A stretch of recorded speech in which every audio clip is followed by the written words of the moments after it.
நம்ம இந்த வீடியோவில் இப்போ என்ன பார்க்க போகிறோம் அப்படின்னா தமிழ் அறிஞர்களும் அவங்களோட சிறப்பு பெயர்கள். ஆல்ரெடி நான் பார்ட் 1 போட்டிருக்கேன், பார்க்காதவங்க அதை பார்த்துக்கோ. இது நம்ம பார்ட் 2 பார்க்க போகிறோம். ஃபர்ஸ்ட் ஒன் வந்து புலமை கதிரவன் அப்படின்னா மகாவித்வான் மீனாட்சி சுந்தரனார் அப்படிம்பாங்க. தமிழிசை இயக்கத்தின் தந்தை அப்படின்னா ஆபிரகாம் பண்டிதர். இதே தமிழ் தென்றல் தொழிலாளரின் தந்தை அப்படின்னா திருவிக்கா. தமிழ் தாத்தா அப்படின்னா உவேசா. தமிழ் நாடக தலைமை ஆசிரியர் அப்படின்னா சங்கரதாஸ் சுவாமிகள். தமிழ் பதிப்பு உலகின் தலைமகன் அப்படின்னா சி.வை. தாமோதரன். கிறிஸ்துவ கம்பர் அப்படின்னா எச்.ஏ. கிருட்டினர். திராவிட சாஸ்திரி அப்படின்னா பரிமாய் கலைஞர். தமிழ் இமயம் அப்படின்னா வா. சுபமாணிக்கம். ஆராய்ச்சி பேரறிஞர் அப்படின்னா மயிலை சி. வெங்கடசாமி. நாவல் ராணி கதா மோகினி. ஏக அரசி அப்படின்னா வை. மு. கோதை நாயகி. நெக்ஸ்ட் வந்து வசன நடை கைவந்த வள்ளலார் அப்படின்னா ஆறுமுக நாவலர் வருவாங்க. பகுத்தறிவு கவிஞர் அப்படின்னா பாரதிதாசன். பகுத்தறிவு கவிராயர் அப்படின்னா உடுமலை நாராயண கவி. இதை ரெண்டுக்கும் கன்ஃபியூஸ் பண்ணிக்காதீங்க. பகுத்தறிவு கவிஞர் வேற, பகுத்தறிவு கவிராயர் வேற. கவிஞர் அப்படின்னா பாரதிதாசன், கவிராயர் அப்படின்னா உடுமலை நாராயண கவி. பகுத்தறிவு பகல்லாவன் அப்படின்னா பெரியார் வருவாங்க. பகுத்தறிவு செம்மல் அப்படின்னா அம்பேத்கர். பகுத்தறிவு சீர்திருத்த செம்மல் அப்படின்னா கருணாநிதி. பகுத்தறிவில் இவ்வளோ இருக்குது. ஸோ வந்து நல்லா பார்த்துக்கோங்க. இதில் நமக்கு ஏதாவது கன்ஃபியூஷன்ஸ் வர வாய்ப்பு இருக்குது. இதே தமிழ் மாணவன் அப்படின்னு பார்த்தோன்னா ஜி.யு. போப். தமிழ்நாட்டின் டால்ஸ்டாய் அப்படின்னா ஜீவா. தமிழ்நாட்டின் டால்ஸ்டாய் அப்படின்னா ஜீவா. தமிழ் நாடக தந்தை அப்படின்னா பம்மல் சம்பந்த முதலியார். தமிழ் உரைநடையின் தந்தை அப்படின்னா வீரமாமுனிவர். தமிழ் கவிஞருள் இளவரசர் அப்படின்னா திருத்தக்க தேவர். தமிழ் மகள் அப்படின்னா ஔவையார். தமிழ் முனி அப்படின்னா அகத்தியர். ஸோ இந்த மாதிரி தமிழ் ரிலேட்டடாக பேசிஸில் இருக்குது, நல்லா பார்த்துக்கலாம். ஏன்னா அந்த மாதிரி கன்ஃபியூஷன்ஸ் வரும். இந்த மாதிரி ஒரே இதில் நிறைய பேர் இருப்பாங்க. இந்த மாதிரி நம்ம கிளியராக பார்த்துக்கிட்டா தான் நமக்கு வந்து எக்ஸாமில் கரெக்டாக போட முடியும். தமிழ் மாணவன் அப்படின்னா ஜி.யு. போப். தமிழ்நாட்டின் டால்ஸ்டாய் அப்படின்னா ஜீவா.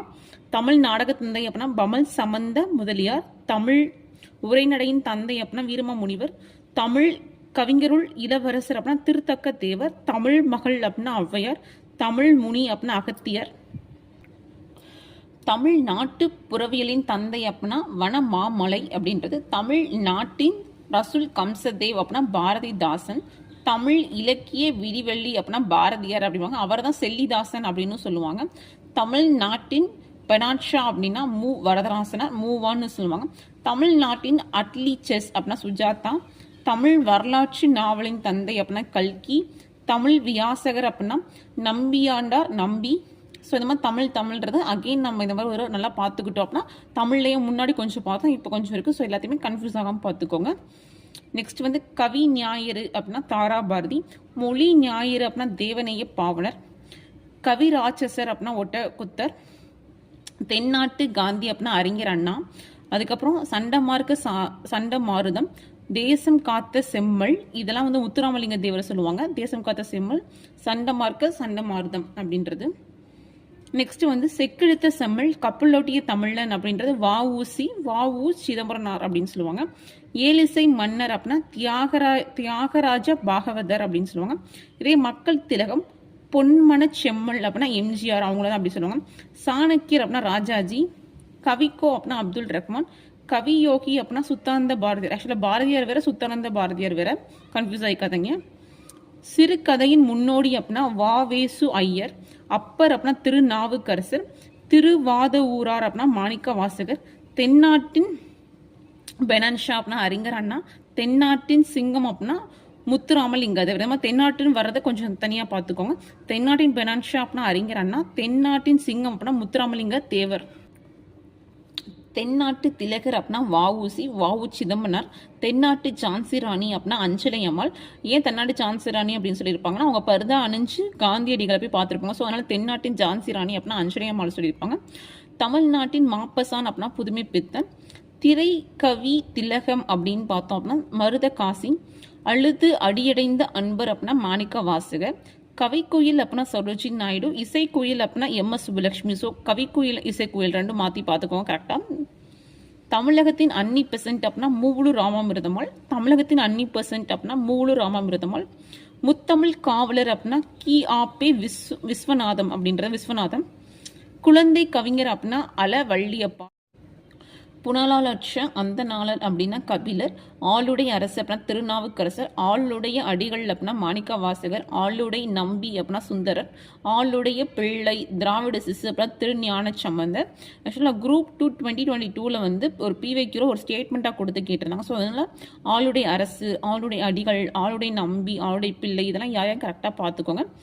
ஆசு கவி அப்படின்னா காலமேக புலவர், மதுர கவி அப்படின்னா அதிமதுர கவிராயர், சித்திர கவி அப்படின்னா தேவனைய பாவனர், வித்தார கவி அப்படின்னா பெரிய வாச்சான் பிள்ளை. ஆக்சுவலாக இந்த மாதிரி கவி வந்து மேக்ஸிமம் வந்து இதுலேயுமே நம்ம கன்ஃபியூஸ் ஆகிற மாதிரி இருக்கும். இது மாதிரி ஒரே மாதிரி இருக்கிறத நம்ம நான் கொஞ்சம் எக்ஸ்ட்ரா கான்சன்ட்ரேஷன் கொடுத்து பார்த்துக்கணும். ஆக்சுவலாக ஆசுக்கவி அப்படின்னா வந்து டக்குன்னு பாட சொன்னால் பிழை இல்லாமல், அதாவது இலக்கண பிழை இல்லாமல் பாடுறது தான் ஆசுக்கவி, அதான் காலமேக புலவர். மதுரை கவி அப்படின்னா வந்து ஓசை நயம் இருக்குது தெரியுமா, அது வந்து கரெக்டாக பாடுவாங்க, அதான் வந்து அதிமதுரை கவிராயர்னு சொல்லுவாங்க. சித்திரக்கவி அப்படின்னா அணி நயம் வந்து கரெக்டாக பாடுவாங்க அவங்க, அதுதான் சித்திரக்கவி அப்படின்னா தேவநேய பாவனர் அப்படிம்பாங்க. வித்தார கவி அப்படின்னா வந்து பெரிய வாச்சான் பிள்ளை அப்படின்னா பெரிய பாடல்களை ரொம்ப பாடுவாங்க அவங்க. ஸோ திவ்ய கவி அப்படின்னா பிள்ளை பெருமாள் ஐயங்கனார், பிள்ளை பெருமாள் ஐயங்கனார் அப்படிம்பாங்க. அந்த கவி அப்படின்னா வீரராகவர், விஷ்ணு சித்தர் அப்படின்னா பெரிய ஆழ்வார், தென்னாட்டு மாப்பசான் அப்படின்னா வந்து ஜெயகாந்தன். ஏன்னா ஏற்கனவே நம்ம தமிழ்நாடு மாப்பசான் பார்த்தோம் புதுமை பித்தன், இது தென்னாட்டு மாப்பஸ் ஜெயகாந்தன். இந்த மாதிரி நீங்கள் பக்கத்தில் இந்த மாதிரி இருக்கிறதெல்லாம் நீங்கள் எழுதி வச்சுக்கிட்டிங்கன்னா உங்களுக்கு பார்க்கும்போது நீங்கள் ரெண்டாக பார்த்துக்குவீங்க. ஸோ கன்ஃபியூஷன் ஆகாது உங்களுக்கு.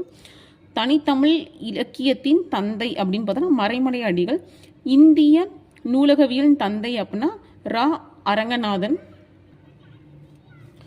புலவர் ரேறு அப்படின்னா வரத நெஞ்சை பிள்ளை, பண்டித மணி அப்படின்னா கதிரேசனார்.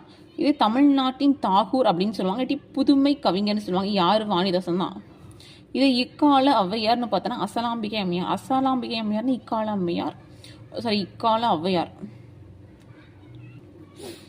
இக்கால ஔவையார் அப்படின்னா அசலாம்பிகை அம்மையார் அப்படின்னு சொல்லுவாங்க. ஆதி சித்தர் அப்படின்னா திருமூலர், மண் தேய்ந்த புகழினான் அப்படின்னா கோவலன். சிலப்பதிகாரத்தில் கோவலனா வந்து அந்த மாதிரி புகழ்ந்து சொல்லியிருப்பாங்க. மண் தேய்ந்த புகழினான் அப்படின்னா கோவலன். ஆக்சுவலாக ஆல்ரெடி வந்து நம்ம பார்ட் 1 பார்த்தோம். பார்ட் 1ல் 30 கொஷின்ஸ் பார்த்துருக்கோம். இப்போ பார்ட் 2ல் 79 கொஷின்ஸ் பார்த்துருக்கோம்.